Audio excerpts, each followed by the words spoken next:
আমার প্রিয় সপ্তম শ্রেণীর শিক্ষার্থী বন্ধুরা, তোমাদের সকলকে আমার চ্যানেলে স্বাগত জানাই। আশা করছি তোমরা সকলে খুব ভালো আছো। আজকে আমি তোমাদের 2025 সালের রায়ো মার্টিনে যে প্রশ্নবিচিত্রা প্রকাশিত হয়েছে তার 305 পাতায় যে 4 নম্বর স্কুল রয়েছে, সেখানে তোমাদের সপ্তম শ্রেণীর বন্ধুদের দ্বিতীয় পর্যায়ক্রমিক মূল্যায়নের ভূগোলের প্রশ্ন দেওয়া রয়েছে। আমি আজকে উত্তরগুলো তোমাদের দেখিয়ে দেবো এবং তোমরা তোমাদের ভূগোল বইয়ে কত পাতায় পাচ্ছ সেটাও দেখিয়ে দেবো। ইতিমধ্যেই যারা চ্যানেলটিকে সাবস্ক্রাইব করে নিয়েছো তাদের সকলকে অসংখ্য ধন্যবাদ জানাই। আর যারা নতুন দেখছো তারাও চ্যানেলটিকে সাবস্ক্রাইব করে নিয়ে সাথে থেকো। চলো তাহলে শুরু করছি। দেখো, একের দাগের সঠিক উত্তরটি নির্বাচন করে লেখো।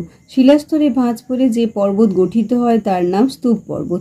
পর্বতশ্রেণী বিভিন্ন দিক থেকে এক জায়গায় এসে মিশলে তাকে বলে পর্বতগ্রন্থি। গ্রিক অক্ষর ডেল্টার মতো দেখতে হলো বদ্বীপ। মূল নদী থেকে যে সমস্ত নদী বেরিয়ে গিয়ে অন্য কোথাও গিয়ে মেশে তাদেরকে বলে শাখা নদী। ভূপৃষ্ঠস্থ ভেঙে যাওয়া শিলাচূর্ণের স্তরকে বলা হয় রেগোলিথ। গ্রানাইট একটি আগ্নেয় শিলা। সুদানের নীলনদের ওপরে সেনার বাঁধ বিখ্যাত। ভিক্টোরিয়ার জলপ্রপাত রয়েছে জামবেজি নদীতে। নীলনদের তীরে গড়ে ওঠা একটি বিখ্যাত শহর হলো কায়রো। আফ্রিকার সর্বোচ্চ পর্বতশৃঙ্গ হলো মাউন্ট কিলিমাঞ্জারো। এইবার দেখো, 2-এর এতে দেওয়া হচ্ছে শূন্যস্থান পূরণ করো। ভারতের এটা হবে দাক্ষিণাত্য হলো একটি লাভাগঠিত মালভূমির উদাহরণ। উচ্চ প্রবাহে নদীর প্রধান কাজ হলো ক্ষয়। বাঁকুড়ার গন্ধেশ্বরী হলো অনিত্যবহ নদীর উদাহরণ। দোআঁশ মাটিতে ফসল চাষ বেশ ভালো হয়। গিনি উপকূল অঞ্চলে খামসিনকে এটা হবে হাড়মাট্টান বলে। আফ্রিকার নাইজার নদী তেলের নদী নামে পরিচিত। বিয়েরটা নিচের প্রশ্নগুলির অতি সংক্ষিপ্ত উত্তর দাও। পৃথিবীর ছাদ কাকে বলে? পামির মালভূমিকে। যে নদীতে সারা বছর জল থাকে তাকে কি বলে? নিত্যবহ নদী। তাজমহল কোন শিলা দিয়ে তৈরি? মার্বেল। আটলাস পর্বতমালার সর্বোচ্চ শৃঙ্গের নাম কি? মাউন্ট তৌবকাল। আফ্রিকার শুকনো নদীখাতগুলির নাম কি? ওয়াদি।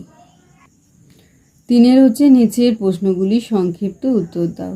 টিকা লেখো। টেবিল ল্যান্ড এটা তোমাদের ভূগোল বইয়ে 40 পাতাতে পেয়ে যাবে। চলো দেখে নিই আমরা। লিখবে যে মালভূমি অনেকটাই, তোমারটা লেখার দরকার নেই, লিখবে যে মালভূমি অনেকটা পড়ার টেবিলের মতো। ওপরটা টেবিলের মতোই প্রায় সমতল হলেও ধারগুলো টেবিলের পায়ার মতো ঢালু এবং খাড়া, এই জন্য মালভূমিকে টেবিল ল্যান্ড বলে। হোয়াং ও সমভূমি কিভাবে সৃষ্টি হয়েছে? এটা তোমরা 41 পাতাতে পাবে। মরুভূমির বালি বহুদূরে উড়ে গিয়ে সঞ্চিত হয়ে তৈরি হয় লোয়ের সমভূমি। এভাবে গোবি মরুভূমি থেকে বায়ুবাহিত লোয়ে সঞ্চিত হয়ে হোয়াংহো সমভূমির সৃষ্টি হয়েছে। টিকা লেখো। লোয়ের সমভূমি এটা 41 পাতাতে পাবে। এই যে এখানটা উত্তর লিখলে হবে, আগের প্রশ্নের উত্তরটাই এখানটায় হয়ে যাবে। টিকা লেখো। জলপ্রপাত 54 পাতাতে পাবে। লিখবে যে নদীর উচ্চ প্রবাহ বা উচ্চ প্রবাহে লেখার পর এই নদীর গতিপথে বা নদীর উচ্চ প্রবাহে এই লেখার পর এতটা লিখে দেবে তোমরা। এখানে পুরোটাই হচ্ছে জলপ্রপাত। নদীর উচ্চ প্রবাহে নদীর গতিপথে বলে সবটা লিখে দেবে। রূপান্তরিত শিলার 2টি বৈশিষ্ট্য লেখো। এটা আমরা একটু দেখে নিই। চলো একটু প্রান্তিক প্রকাশনীর বই থেকে দেখে নিই। দেখো, এখান থেকে শুরু হচ্ছে রূপান্তরিত শিলার বৈশিষ্ট্য। দেখে নাও।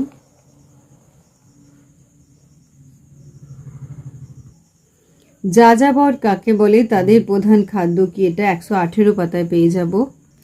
যাযাবরটা লিখবে যে এই মরুদ্যানের ধারে যারা চাষবাস করে আর যারা মরুভূমিতে পশুর দল বিশেষত উট নিয়ে এক জায়গা থেকে অন্য জায়গায় জল ও খাবারের সন্ধানে ঘুরে বেড়ায় তাদের বলে যাযাবর। খাদ্য লিখবে যে যাযাবরেরা উটের দল, ঘোড়া, ছাগল নিয়ে ঘুরে বেড়ায়। পশুর দুধ ও মাংস এদের প্রধান খাদ্য। কোন 2টি মূল উদ্দেশ্যে নীলনদের ওপর আসোয়ান বাঁধ নির্মিত হয়েছে? 114 পাতায় দেখে নিই। চলো দেখো, বন্যা নিয়ন্ত্রণ ও কৃষি জমিতে জলসেচ এই 2টি মূল উদ্দেশ্যে নীলনদের ওপর আসোয়ান বাঁধ তৈরি করা হয়েছে। 4-এর দাগের দেখো, নিচের প্রশ্নগুলি সংক্ষিপ্ত ব্যাখ্যামূলক উত্তর দাও। সমভূমি অঞ্চলগুলি পৃথিবীর অন্যতম জনবহুল অঞ্চল কেন? তোমাদের ভূগোল বই 41 পাতা এবং 44 পাতায় আমরা একটু দেখে নিই। চলো এই দেখো, এইখান থেকে এতটা লিখবে। 44 পাতার এই পৃথিবীর থেকে লিখবে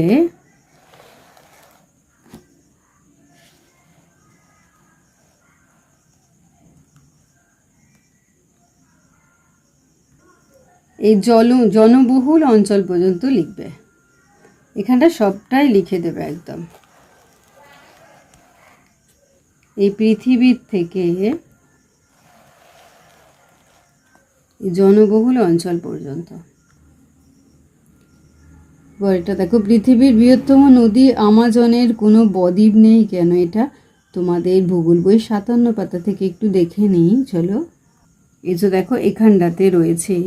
আচ্ছা, এই প্রশ্নের উত্তরটা আমি তোমাদের 8ম শ্রেণীর বই থেকে একটু দেখিয়ে দিচ্ছি। দেখো, এই দেখো ক্লাস 8-এর বইয়ে এখানটাতে উত্তরটা রয়েছে পুরোটা। আগ্নেয় শিলার বৈশিষ্ট্যগুলি লেখো। এটা আমি তোমাদের একটু প্রান্তিক প্রকাশনের বই থেকে দেখিয়ে দিচ্ছি, চলো দেখে নাও। আচ্ছা, এই যে দেখে নাও আগ্নেয় শিলার বৈশিষ্ট্য।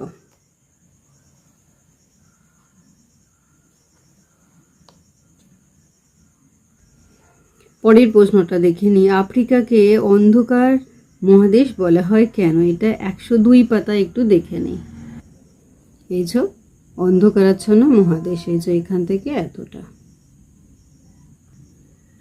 পূর্ব আফ্রিকায় গোস্ত উপত্যকা সৃষ্টি হয়েছে কেন? এটা 104 পাতাতে একটু দেখে নিই চলো। এই যে এইখান থেকে এতটা। মিশরকে নীল নদের দান বলা হয় কেন? 112 পাতা একটু দেখে নেব। এই যে মিশরকে নীল নদের দান বলা হয় কেন? এই যে এখানটায় রয়েছে। 5-এর দাগে নিচের প্রশ্নগুলির উত্তর দাও। মানব জীবনে পর্বতের প্রভাব আলোচনা করো। এটা আমরা একটু দেখে নিই চলো। এটা 44 পাতাতে দেখব, তারপরে আমরা একটু প্রান্তিক প্রকাশনের বই থেকে একটু দেখে নেব। এই যে দেখো এখানটা পুরোটা পরপর সবটা আমি দেখিয়ে দিচ্ছি, এই সবটা লিখবে।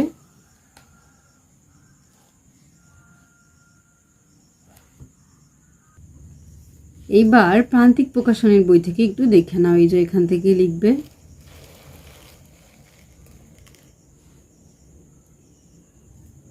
এই যে দেখো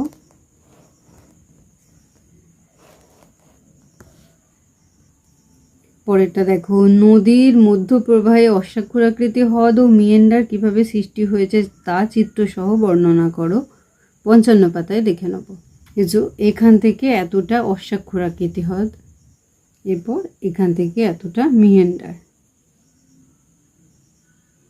অস্বাক্ষরাকৃতি হ্রদের এই ছবিটা এঁকে দেবে, আর মিয়েন্ডারের এই ছবিটা এঁকে দেবে।